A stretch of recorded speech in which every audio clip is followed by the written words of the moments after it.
दोस्तों नमस्कार। आज की कहानी है 16 सोमवार व्रत कथा। एक बार भगवान शिव जी पार्वती जी के साथ भ्रमण करते हुए मृत्युलोक की अमरावती नगर में पहुँचे। उस नगर के राजा ने भगवान शिव का एक विशाल मंदिर बनवा रखा था। शिव और पार्वती उस मंदिर में रहने लगे। एक दिन पार्वती ने भगवान शिव से कहा, हे प्राणनाथ, आज मेरी चुस्र खेलने की इच्छा हो रही है। पार्वती की इच्छा जानकर शिव पार्वती के साथ चुस्र खेलने बैठ गए। खेल प्रारंभ होते ही उस मंदिर का पुजारी वहां आ गया। माता पार्वती जी ने पुजारी जी से पूछा कि हे पुजारी जी, यह बताइए कि इस बाजी में किसकी जीत होगी। तो ब्राह्मण ने कहा कि महादेव जी की। परंतु चुस्र में शिव जी की पराजय हुई और माता पार्वती जी की जीत हुई। तब ब्राह्मण को उन्होंने झूठ बोलने के अपराध में बूढ़ी होने का श्राप दिया। शिव और पार्वती उस मंदिर से कैलाश पर्वत लौट गई। पार्वती जी के श्राप के कारण पुजारी बूढ़ी हो गया। नगर के स्त्री पुरुष उस पुजारी की परछाई से भी दूर दूर रहने लगे। कुछ लोगों ने राजा से पुजारी के बूढ़ी हो जाने की शिकायत की तो राजा ने किसी पाप के कारण पुजारी के बूढ़ी हो जाने का विचार कर उसे मंदिर से निकलवा दिया। उसकी जगह दूसरे ब्राह्मण को पुजारी बना दिया। बूढ़ी पुजारी मंदिर के बाहर बैठकर भिक्षा मांगने लगा। कई दिनों के पश्चात सर्वलोक की कुछ अप्सराएं उस मंदिर में पधारी और उसे देखकर कारण पूछा। पुजारी ने उन्हें भगवान शिव और पार्वती जी के चुस्र खेलने और पार्वती जी के शाप देने की सारी कहानी सुनाई। तब अप्सराओं ने पुजारी जी से 16 सोमवार का विधिवत व्रत रखने को कहा। पुजारी द्वारा पूजन विधि पूछने पर अप्सराओं ने कहा, सोमवार के दिन सूर्योदय से पहले उठकर स्नान आदि से निवृत्त होकर स्वस्थ वस्त्र पहनकर आधा सेर गेहूं का आटा लेकर उसके 3 अंग बनाना।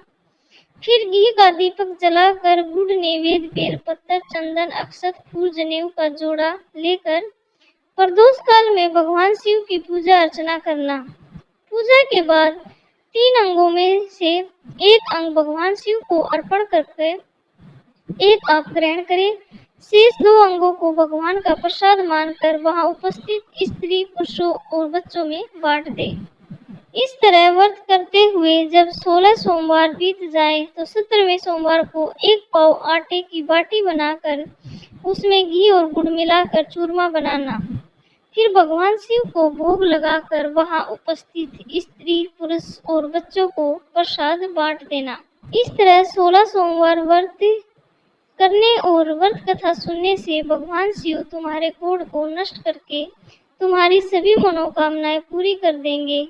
इतना कहकर अप्सराएं स्वर्गलोक को चली गई। पुजारी ने अप्सराओं के कथा अनुसार 16 सोमवार का विधिवत व्रत किया। फलस्वरूप भगवान शिव की अनुकंपा से उसका कोढ़ नष्ट हो गया। राजा ने उसे फिर मंदिर का पुजारी बना दिया। वह मंदिर में भगवान शिव की पूजा करता आनंद से जीवन व्यतीत करने लगा। कुछ दिनों बाद पुनः पृथ्वी पर भ्रमण करते हुए भगवान शिव और पार्वती उस मंदिर में पधारे। स्वस्थ पुजारी को देखकर पार्वती ने आश्चर्य से उसके रोग मुक्त होने का कारण पूछा तो पुजारी ने उन्हें 16 सोमवार व्रत करने की सारी कथा सुनाई। पार्वती जी भी व्रत की बात सुनकर बहुत प्रसन्न हुई और उन्होंने पुजारी से इसकी विधि पूछकर स्वयं 16 सोमवार का व्रत प्रारंभ किया। पार्वती जी ने उन दिनों अपने पुत्र कार्तिकेय के नाराज होकर दूर चले जाने से बहुत चिंतित रहती थी। वे कार्तिकेय को लौटा जाने के अनेक उपाय कर चुकी थी, लेकिन कार्तिकेय लौटकर उनके पास नहीं आ रहे थे। 16 सोमवार व्रत का करते हुए पार्वती ने भगवान शिव से कार्तिकेय के लौटाने की मनोकामना की। व्रत समापन होने के तीसरे दिन सचमुच कार्तिकेय वापस लौट आए। कार्तिकेय ने अपने हृदय परिवर्तन के संबंध में पार्वती जी से पूछा, हे माता, आपने ऐसा कौन सा उपाय किया था जिससे मेरा क्रोध नष्ट हो गया और मैं वापस लौट आया। तब पार्वती जी ने कार्तिकेय को 16 सोमवार के व्रत की कथा कह सुनाई। कार्तिकेय अपने एक ब्राह्मण मित्र ब्रह्म के प्रदेश चले जाने से बहुत दुखी थे। उसको वापस लौटाने के लिए कार्तिकेय ने 16 सोमवार का व्रत करते हुए के वापस लौट आने की कामना प्रकट की। व्रत के समापन के कुछ दिनों के बाद मित्र लौट आया। ब्राह्मण ने कार्तिकेय से कहा, प्रिय मित्र, तुमने ऐसा कौन सा उपाय किया था जिससे प्रदेश में मेरे विचार एकदम परिवर्तित हो गए और मैं तुम्हारा स्मरण करते हुए लौट आया। कार्तिकेय ने अपने मित्र को भी 16 सोमवार के व्रत की कथा विधि सुनाई। ब्राह्मण मित्र व्रत के बारे में सुनकर बहुत खुश हुआ। उसने भी व्रत किया। 16 सोमवार व्रत का समापन करने के बाद बृहदत्त विदेश यात्रा पर निकला। वहां नगर के राजा हर्षवर्धन की बेटी राजकुमारी गुंजन का स्वयंवर हो रहा था। वहां के राजा ने प्रतिज्ञा की थी कि एक हथिनी यह माला जिसके गले में डालेगी वह अपनी पुत्री का विवाह उसी से करेगा। ब्राह्मण भी उत्सुकता वश महल में चला गया। वहां कई राज्यों के राजकुमार बैठे थे। तभी एक सजी धजी हथिनी सूंड में जयमाला लिए वहां आई। हथिनी ने ब्राह्मण के गले में जयमाला डाल दी। फलस्वरूप राजकुमारी का विवाह ब्राह्मण से हो गया। एक दिन उसकी पत्नी ने पूछा, हे प्राणनाथ, आपने कौन सा शुभ कार्य किया था जो उस हथिनी ने राजकुमारों को छोड़कर आपके गले में जयमाला डाल दी? ब्राह्मण ने 16 सोमवार व्रत की विधि बताई। अपने पति से 16 सोमवार का महत्व जानकर राजकुमारी ने पुत्र की इच्छा से 16 सोमवार का व्रत किया। निश्चित समय पर भगवान शिव की अनुकंपा से राजकुमारी के एक सुंदर, सुशील व स्वस्थ पुत्र पैदा हुआ। पुत्र का नामकरण गोपाल के रूप में हुआ। बड़ा होने पर पुत्र गोपाल ने भी मां से एक दिन प्रश्न किया कि मैंने तुम्हारे ही घर में जन्म लिया, इसका क्या कारण है? माता गुंजन ने पुत्र को 16 सोमवार व्रत की जानकारी दी। व्रत का महत्व जानकर गोपाल ने भी व्रत करने का निश्चय संकल्प किया। गोपाल जब 16 वर्ष का हुआ तो उसने राज्य पाने की इच्छा से 16 सोमवार का विधिवत व्रत किया।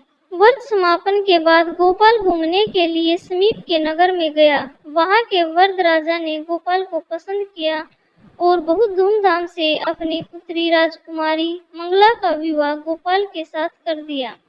16 सोमवार के व्रत करने से गोपाल महल में पहुंचकर आनंद से रहने लगा।